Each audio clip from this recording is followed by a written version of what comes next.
जब सुल्तान ने अपने खास मुलाजिम को बताया कि वो मॉल जाना चाहता है कम सिक्योरिटी के साथ, तो उसकी बात समझकर उसके खास मुलाजिम ने इतराज़ उठाया कि उसे इस तरह मॉल नहीं जाना चाहिए। मलका के कहने पर कहीं इसमें कोई साजिश ही ना हो। फिक्र मत करो, ऐसा कुछ भी नहीं होगा। वैसे भी मेरे मेंशन की सिक्योरिटी सख्त है, कोई मेरे मेंशन पर भी नहीं मार सकता, तो मेरे खिलाफ साजिश कौन करेगा। उसने बेफिक्री से कहा। पर सर, ये प्लान तो मलका के कहने पर बना है ना। खास मुलाजिम ने दोबारा कुछ बोलने की कोशिश की। डोंट वरी, वो बहुत मासूम है, ऐसा कुछ भी नहीं होगा। चलने की तैयारी करो तुम लोग, सुल्तान ने कहा। कम सिक्योरिटी वो इसलिए चाहता था ताकि महानूर पुरसकून रहे और उसे अच्छा लगे और खुलकर सांस ले। वो ऐसा पहली दफ़ा हो रहा था कि कोई मलका सुल्तान के साथ यूं पब्लिक प्लेस पर जा रही थी, वरना वो अक्सर अपनी मीटिंग्स वगैरह में फुल सिक्योरिटी के साथ अपनी मलका को ले जाना पसंद करता था। फिर वाकई हैरत का मकाम आया और वो उसे मेंशन से बाहर आया। आज पूरे 1 महीने बाद वो बाहर निकली थी। उस मेंशन से खुली फिजा में सांस लेती खुद को जिंदा तस्वुर कर रही थी। वो खुश हुई थी। गाड़ी में उसके साथ बैठकर वो बाहर के मनाजिर देख रही थी, जबकि वो उसके मासूम तासुरात देखने में महव था। अचानक कॉल ना आती तो शायद यूं ही देखता रहता उसे। वो कॉल की तरफ मुतवज्जो हुआ, जबकि उसकी कॉल आने के बावजूद महानूर उसकी तरफ मुतवज्जो होने की बजाय बाहर की तरफ ध्यान रखे हुए थी। वो खुद को आज़ाद तस्वुर करके खुश थी। चंद ही लम्हे वो खुश रह पाई। अचानक उसे अपनी फुफ्फो की बातें याद आईं। चेहरे के तासुरात बदले और उदासी ने जगा ली। फुफ्फो ने उसके सर में तेल लगाते हुए कहा था एक बार, आज़ादी बहुत बड़ी नेमत है मेरी धी रानी। इसकी कदर वही लोग समझ सकते हैं जो एक मर्तबा कैद होकर फिर आज़ाद होते हैं, वरना आज़ाद रहने वालों को इस नेमत की क्या कदर। सही कहा था आपने फुफ्फो, मैंने जिसको कैद समझा पता चला वहीं मैं आज़ाद थी, और जिसे आज़ादी समझा वहाँ मैं कैद हो गई फुफ्फो। देखें फुफ्फो, मैं कैद हो गई, वो तड़प कर खुद से बोली। वो उनको उस वक्त बोली थी, देखें मुझे तो कैद कर दिया है ना बाबा ने, सुकून से सांस भी नहीं लेने देते, हर वक्त डांट डपट गुस्सा सख्ती करते रहते हैं, यूनिवर्सिटी जाने देते हैं फिर भी इतनी पाबंदियों और सख्तियों में। वो मुंह बिसोर कर बोली थी, तू नहीं समझती, ये हवेली तेरी कैद नहीं आज़ादी है। हाँ, इस आज़ादी में कुछ सख्तियाँ ज़रूर हैं, पर तू आज़ाद है मेरी धी। फुफ्फो से प्यार से उसे मालिश करते फुफ्फो प्यार से उसे मालिश करते हुए समझा रही थी। कैसे कह सकती हैं आप ये कि मैं आज़ाद हूँ। देखें कितनी सख्ती है यहाँ मुझ पर, और रोक टोक अलग। उसने निचला होंठ लटकाया था मासूमियत से। वो उसके बालों में तेल लगा रही थी। देख पढ़ पढ़ के कितने रूखे सूखे हो गए हैं तेरे बाल। वो साथ साथ बोल भी रही थी, पता है पुराने वक्तों में अरब में जो आज़ाद औरतें कहलाती थी ना, वो बापर्दा ढके कपड़ों में मलबूस चेहरा छुपाए फिरती थी। रास्तों पर लोग उनका लिबास देखकर पहचान लेते थे कि ये इज्जतदार आज़ाद बापर्दा औरतें हैं। दूसरी तरफ रास्तों पर वो औरतें भी हुआ करती थीं जो खरीदी हुई गुलाम औरतें थीं, जिनको बेपर्दा करके मुख्तसर लिबास पहनाकर रास्तों पर छोड़ा जाता ताकि वो मर्दों को बहलाने का काम करती रहें। वो गुलाम औरतें कहलाती थी उस दौर में।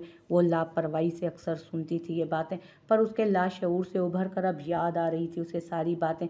वो हनूज उसके सर पर मालिश करते बोली, तुझे पता है अब दौर उल्टा हो गया है। लोग अपनी मर्जी से हकीकत को बदल कर चीज़ों के मायने बदल कर रख गए हैं।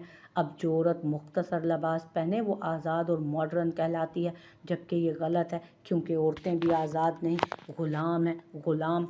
वो ज़ोर देकर बोली थी आखिरी लफ्ज़ पर। वो कैसे पुप्पो, अब तो यही किस्म की औरतें आज़ाद और मॉडर्न कहलाती हैं आजकल। महानूर ने उनको सादगी से बताया, नहीं मेरी प्यारी धी, ये औरतें भी गुलाम ही हैं, ख्वाहिशों की गुलाम, नफ्स की गुलाम। ये भी तो एक किस्म की गुलामी है। कभी फैशन के नाम पर मुख्तसर लिबास पहनती हैं फैशन की गुलामी करने को। ये गुलाम ही तो कहलाई जाने वाली औरतें हैं, बस गुलामी की किस्में बदल गई हैं, वरना गुलाम तो अब भी हैं। फुफ्फो का अंदाज समझाने वाला था। फुफ्फो कैसे कर लेती हैं ये बातें, आधी से ज़्यादा तो मेरे सर के ऊपर से गुजर जाती हैं। वो मासूमियत से बोली, आहिस्ता आहिस्ता समझ आ जाएंगी मेरी जान। वो उसके सर पर तेल लगाते हुए बोली, हाँ बस कर दे, मुझे तेल की दुकान ना बना दे। वो मासूमियत से चीखी, निकालना मुश्किल हो जाएगा इतना ऑयल फुप्पो। वो दोबारा बोली थी, मेरी बेटी कहेगी तो मैं निकाल दूंगी, फिक्र ना कर। वो प्यार से कहती थी ये सब। फुप्पो आपकी सारी बातें सच निकली, आपने बिल्कुल ठीक कहा था। मैं भी गुलाम बन गई हूँ। देखें, मैंने जिस माँ के इश्क में घर छोड़ दिया उसके पीछे आई, उसने मुझे कहीं का नहीं छोड़ा। देखें, आपकी मानूर ख़त्म होती जा रही है, मैं मर रही हूँ फुप्पो इस गुलामी में, इस कैद में।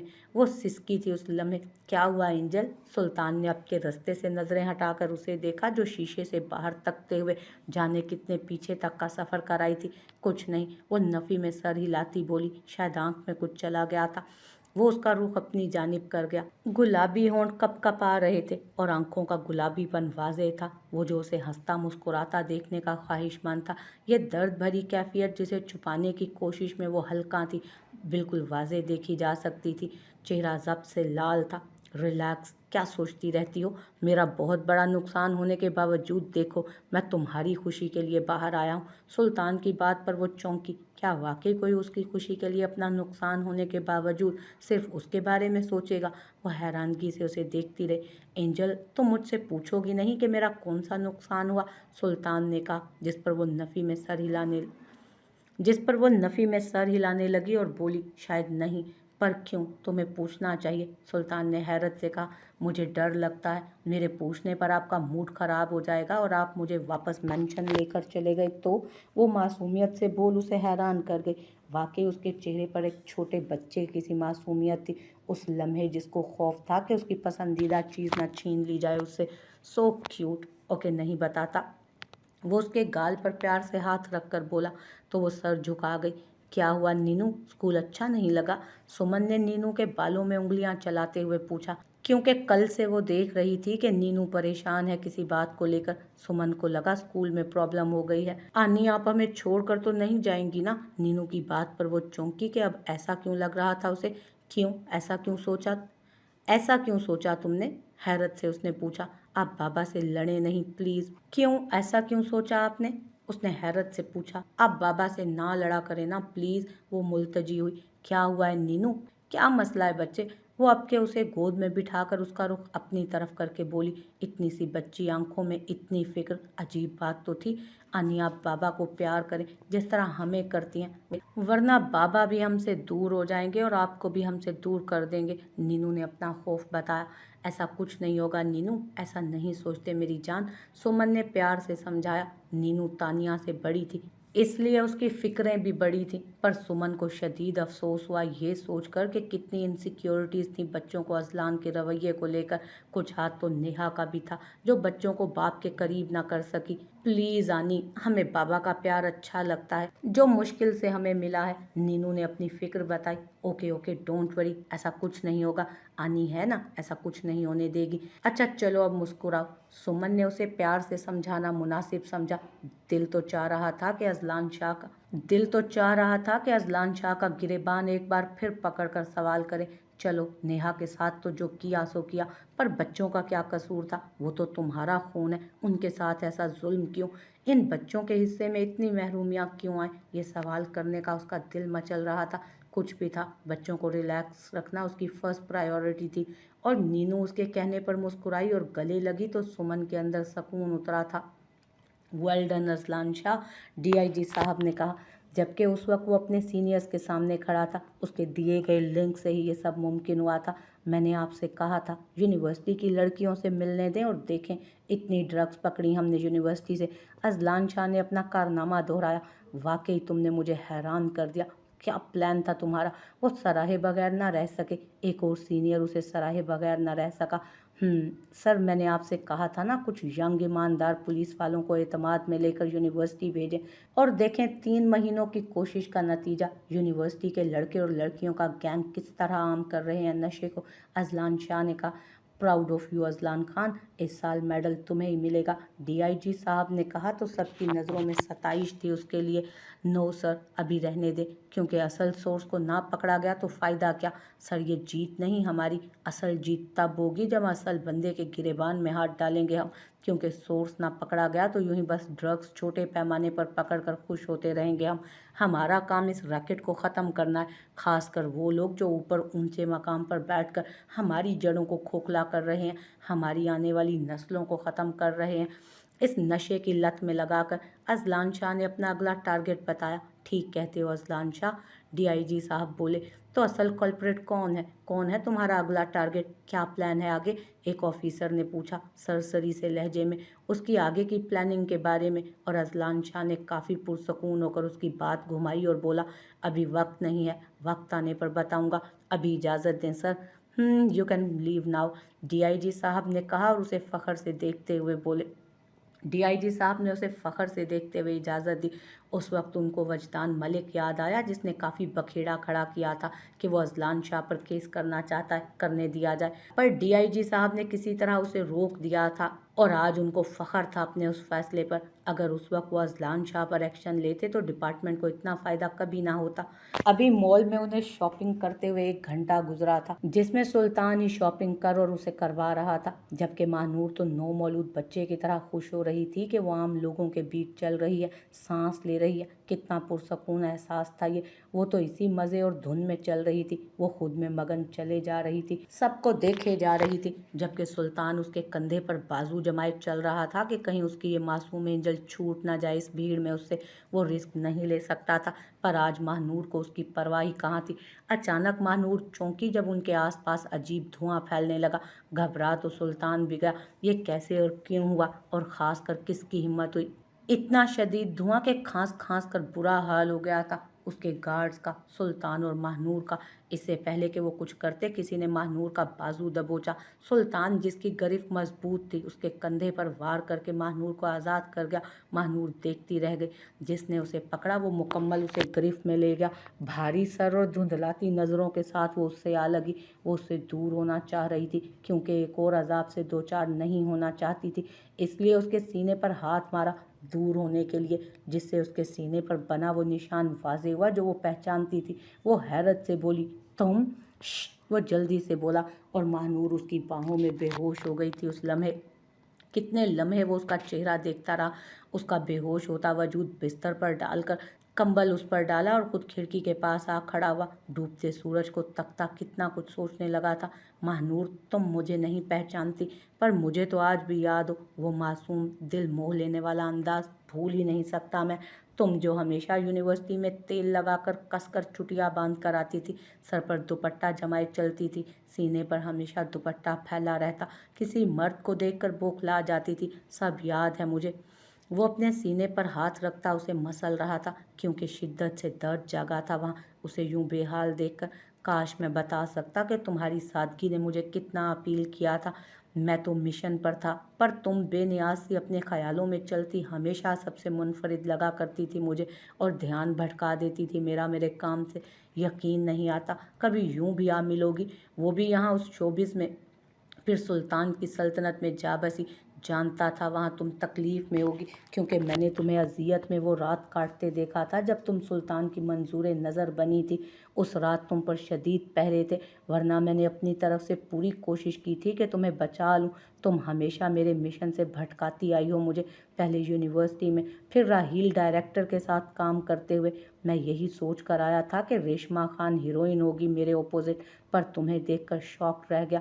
मैं पल पल दुआ करता रहा कि तुम किसी गलत काम में मुलविस ना मिलो मुझे। शुक्र है ऐसा ही हुआ। तुम इस गंद में होकर भी किसी गलत काम में नहीं मिली थी, बल्कि ये जानकर और दुखी हुआ कि तुम्हें किस तरह इस दलदल में घसीटा गया। वो उसका मासूम चेहरा अब देखने लगा। हर बार नए अंदाज, नए रूप में वो उसके पास रहा।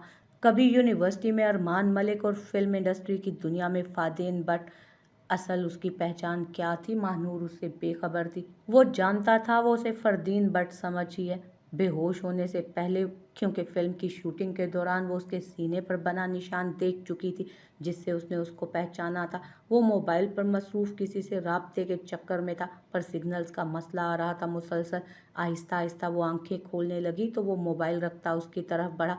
वो जो अपने ऑफिसर से मिलता थका हारा घर आया था बंगले पर, दिल था कि आते ही उस दुश्मन जान को देखे।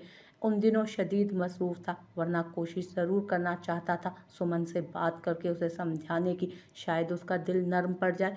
पर लाउंज में सामने बैठे उस औरत को देखा जिसे ज़िंदगी के आधे से ज़्यादा अरसा माँ का मकाम देता आया था, जो ना उसकी सगी माँ थी ना उसकी सौतेली माँ, बल्कि वो उसकी सौतेली माँ की बड़ी बहन थी, जिसे हमदर्दी में उसके बाप ने घर रहने दिया, जिसे बच्चों समेत पनाह दी थी उसके बाप ने अपने घर में। अजलान शाह के अंदर दर्द जागा, ये सोच कर के उसने अपनी सौतेली माँ की दी ममता के एवज उनके जाने के बाद उस औरत को माँ का मकाम दिया, क्योंकि जिस तरह अचानक कार एक्सीडेंट में उसका बाप और सौतेली माँ चल बसे और तन्हा इस दुनिया में रह गए, 15 साला बच्चा उस औरत को अपनी माँ और उसके 3 बच्चों को अपना भाई बहन समझने लगा। अपनी तरफ से कभी अजलान शाह ने कोई कमी नहीं छोड़ी ये रिश्ता निभाने में, और उन लोगों ने क्या किया, उसकी बीवी और बच्चों को उसी के घर में अदम तहफ़्फ़ुज़ का शिकार बनाए रखा।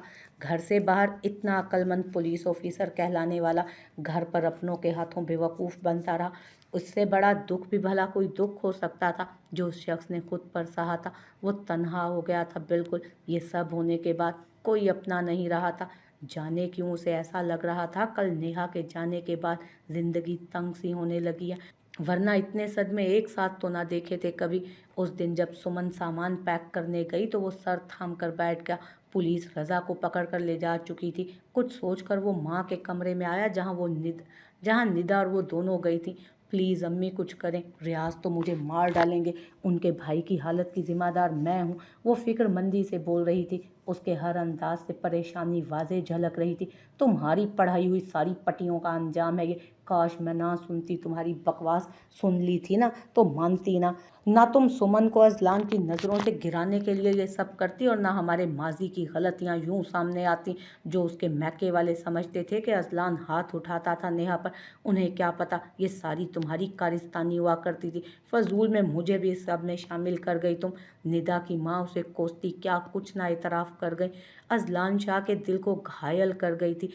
अजलान शाह के दिल को घायल करके जहनी अजियत से दो चार कर रही थी। अजलान शाह शौक ही हो रहा था अपनी बेखबरी पर। अगर वो नेहा से कभी पूछता भी कि चोट कहाँ से लगी तो वो कितनी ही देर खामोशी के बाद उसके 2-3 बार पूछने पर घबरा कर बताती कि गिर गई थी।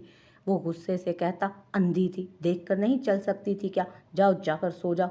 वो बहुत कम उसका चेहरा बगौर देखता, वरना उसके पास इतनी फुर्सत कहाँ थी जो उसको तकता रहता या उसकी परवाह करता।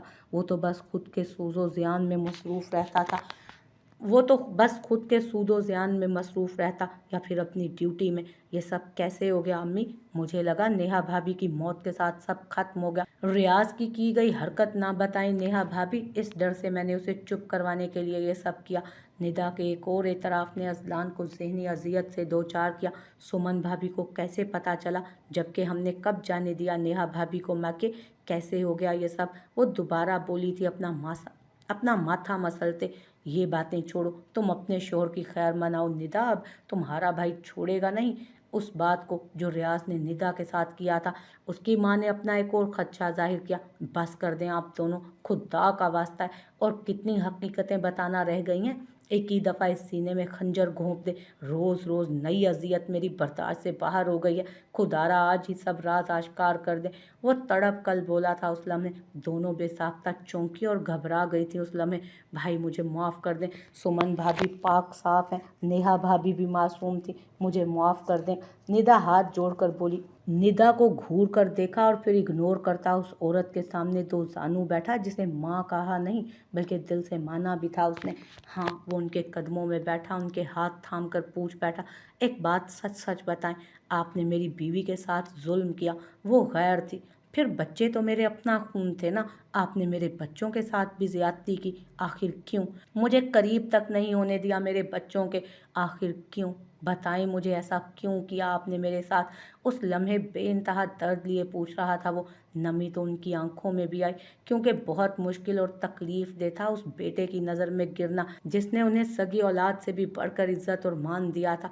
मुझे माफ़ कर दो अजलान, हमें डर था कि तुम अपने बीवी बच्चों में मगन होकर मेरे बच्चों से हाथ ना उठा लो। तुमने मेरी बेटियों के शोहर और मेरे बेटे सबको संभाला हुआ था, बहुत एहसान है तुम्हारा हम पर। वो तड़प कर बोलती, सच्चाई से इतराफ़ कर गई अपनी कमज़र्फ़ी का।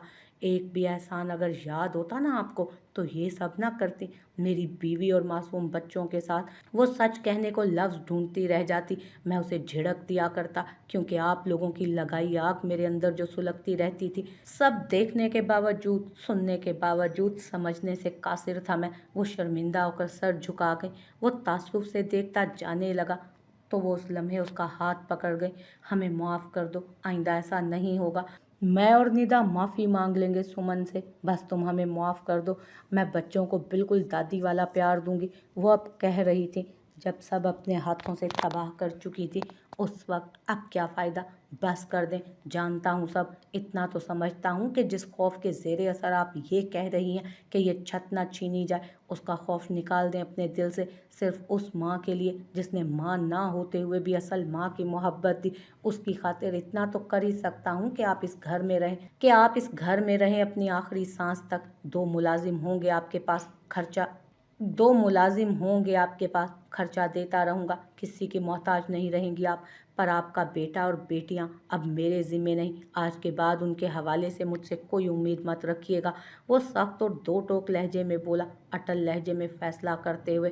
प्लीज़ अजलान, वो सिसकी पर वो इग्नोर कर गया, क्योंकि अब उन मक्कारियों में आने का उसका कोई इरादा ना था। वैसे भी दूध का जला छाछ भी फूंक फूंक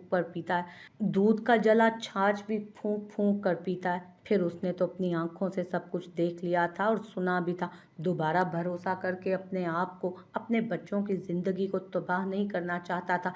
उन लोगों पर भरोसा करके बस एक लफ्ज़ और नहीं, मैं, मेरी बीवी और बच्चे, हम ये घर छोड़कर जा रहे हैं आज ही। आपको मुबारक हो ये घर, ये सहूलतें और ये आसाइशें। और हाँ, इसके बदले एक मेहरबानी कीजिएगा मुझ पर। उसका लहजा सख्त और दो टोक था। अजलान मेरे बेटे, वो तड़प कर बोली। बस, वो उनकी बात काट गया। इस ज़ुबान से मुझे कभी फिर बेटा मत कहिएगा, क्योंकि माँ बनकर जो खेल आपने खेला है ना, उसकी माफ़ी नहीं मिल सकती कभी। वो दुख से बोला, पर उसका लहजा कतियत लिए हुए था। वो उनके सामने से उठ गया बगैर उनकी कुछ सुने।